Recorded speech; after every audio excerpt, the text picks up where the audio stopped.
So, welcome back mga bro. Muli, magandang araw sa inyong lahat. So, pasensya na kayo mga bro. Medyo matagal-tagal natin na-upload yung 6-pin na CDI. So, medyo busy kasi sa trabaho. So, ayun mga bro. Muli, salamat sa Diyos sa panibagong pagkakataon na binigay sa atin para makapag-share tayo ng mga panibagong tutorial o mga kaalaman patungkol sa ating mga motor.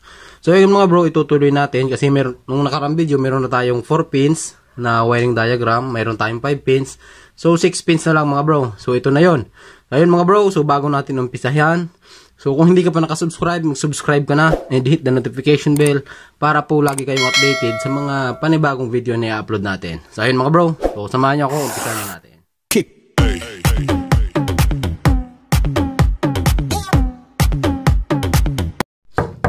So ayun mga bro, kung nakikita nyo, meron na nga tayong diagram o nag-drawing na ako ng 6-pin na CDI. So mga bro, ang itsura ng 6-pin na CDI, so ganito.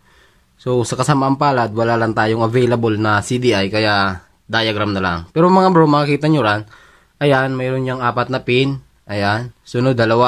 So, hindi sila meron naman CDI na magkakasama sila, meron naman ganito lang. So, bali 2 socket yan. Ayan mga bro. So, unahin natin tong 2 sa baba. At ayan. So, saan ba papunta yan? So, ito po ay ground. So, ayan po ay ground. Ayan mga bro. Ground. So, itong isa sumunod, ground din po ito. So, pareha silang 2. Ang kaibahan lang, itong isa, ground ng pick up. Ayan mga bro. Galing siya sa pick up. Ground from pick up.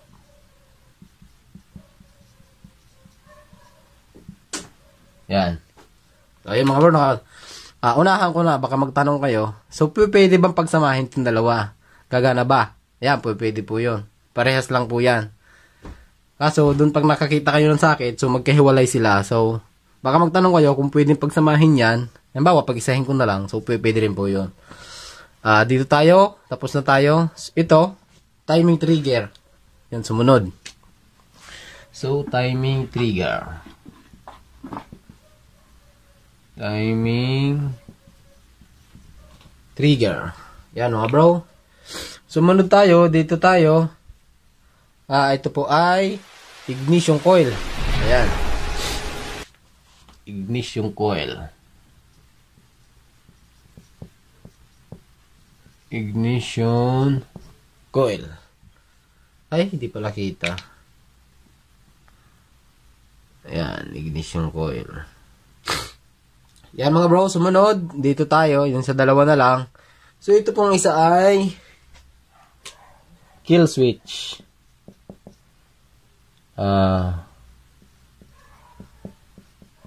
Kill switch. Yan mga bro. And the last, but not the least, ito po ay AC ignition power. AC ignition power. So, ito mga bro, bali, input ito, galing ng stator, at itong timing trigger. So, yan mga bro. So, umpisa natin, isa-isahan natin. Review tayo. Ito, ground. So, ito po ay papunta ng body ground or sa negative ng battery. Color coding, ito po ay kulay green. So, kulay green. Yan. Kulay green. Yung isa naman po, ground din siya. Kulay green din yung kaso may stripe na white. So, green with white. Green with white. Yan o bro. Timing trigger. Kulay niya ay blue, white. Ganun pa rin. Kagaya ng sa 4 pins saka 5 pins. Blue, white din po yan. Blue with white na stripe. Yan. So, ignition coil, ganun pa rin. Kulay niya, black, yellow. So, black, yellow. Yan mga bro. Ito na tayo. So, kill switch. So, ganun pa rin. Kulay, black, with white. Ayan. Ito na bro, huli na tayo. ignition power. So ito po ay black red. So bali mga bro, ito ay galing ng stator, primary coil. Ito.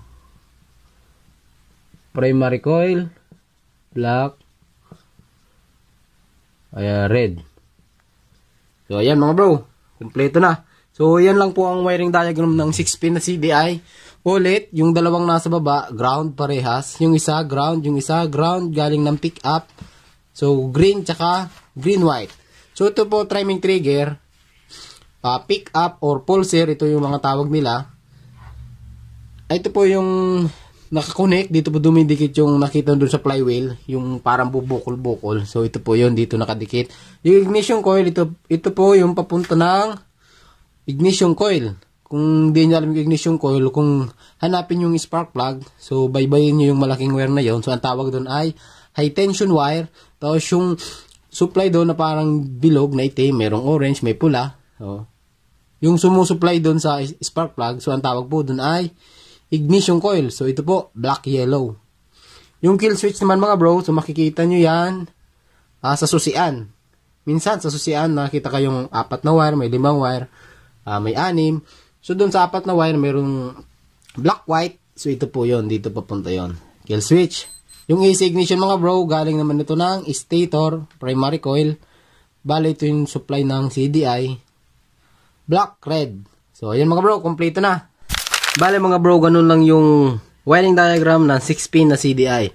So kung meron kayong gustong itanong o i-clarify, baka meron kayong hindi na intindihan, so i-comment nyo lang. At pag may oras tayo, so sasagutin natin yan. Yan mga bro. So salamat sa panonood.